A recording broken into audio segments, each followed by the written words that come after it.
Assalamu alaikum wa rahmatullahi ta'ala wa barakatuhu, barkamu da sake saduwa tare da ku a daidai wannan lokaci. A yau din nan zamu yi maganganu akan waɗannan manya-manyan jarumai da kuke gani kamar haka. Fati Washa da kuma Aisha na Jamu wacce aka fi sani da Aisha Izzarso. Wasu da suna ta maganganu musamman ma bangaren tonuwar asiri da ake ta zargin cewa asirin su ya tonu ta wasu gefuka ko mu ce ta wasu laifuka da suka aikata.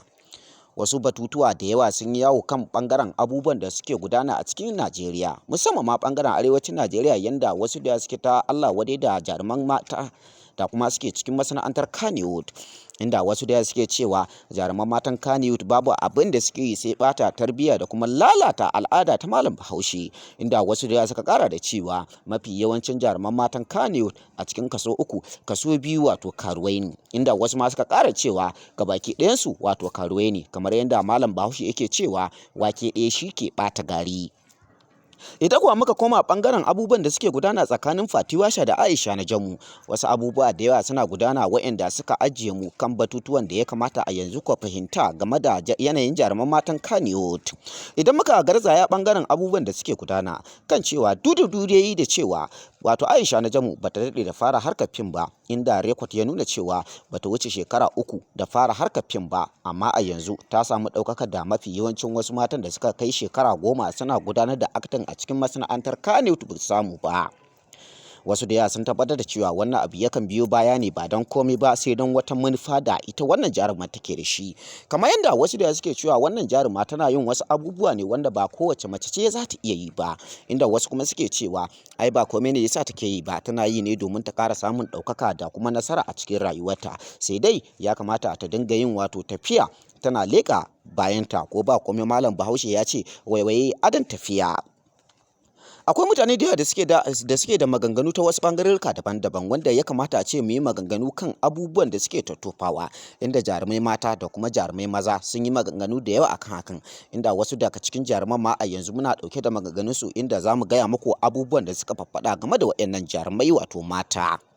Sai dai kafin na mutane da suke yawan ɗaukar namba na su kira ni dangane da cewa suna so za su shiga harkar fim, ma'ana ɓangaren 'yan mata da kuma ɓangaren samari, haka zalika iyaye mata da kuma iyaye maza da kuma ɓangaren yara da dai manya. Ga dukkanin wanda ya san ya haura shekara 18 zai iya yin magana, ga mace kuma wacce ta tabbatar ta haura shekara 15 za ta iya yin magana, ko za ka iya yin magana, kofa ce a buɗe, ko mu ce dama ce gare ku, wanda ga wanda ya san yana sha'awar zai shiga harkar fim zai iya ɗaukar namba na ya kira ni kai tsaye ko kuma ya bibiye ni ta WhatsApp domin ya ji hanyar da ya kamata ya bi domin ya samu wannan nasara ta shiga harkar fim.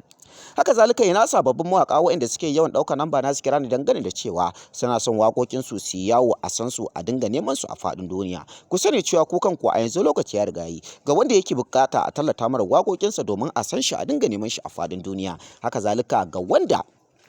yake so a buɗe mishi sabon YouTube channel domin ya dinga ɗora shirye-shiryensa kamar irin su bidiyoyi ko kuma waƙoƙi ko bidiyoyi na barkwanci ko kuma bidiyoyi na kasuwanci, ku sani cewa ku kanku domin ku sanu a san ku, a dinga neman ku har a dinga yayin ku a faɗin duniya, za ku iya ɗaukar namba na ku kira ni kai tsaye ko kuma ku bibiye ni ta WhatsApp domin na buɗe muku sabon YouTube channel ɗin da za ku dinga ɗora shirye-shiryen ku domin ku sanu a faɗin duniya. Ga waɗanda kuma suke da YouTube channel ɗin nasu suka kasa gane kansu, suka kasa gane gidde shi domin wata matsala da yake fuskanta, ku sani cewa za ku iya ɗaukar namba na ku kira ni kai tsaye ko kuma ku bibiye ni ta WhatsApp domin magance matsalar abin da yake damun ku YouTube channel ɗinku.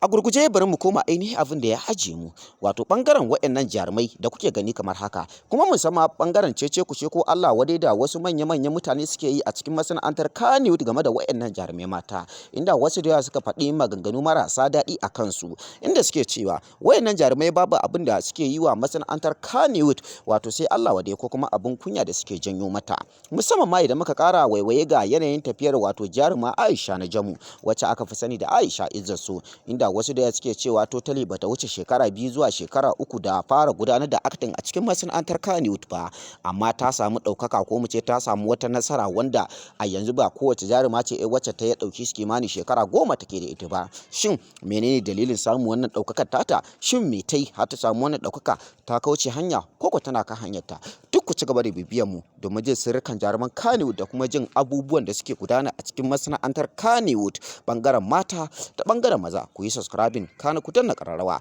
domin jin abubuwan da ake toyawa a cikin masana'antar Kannywood.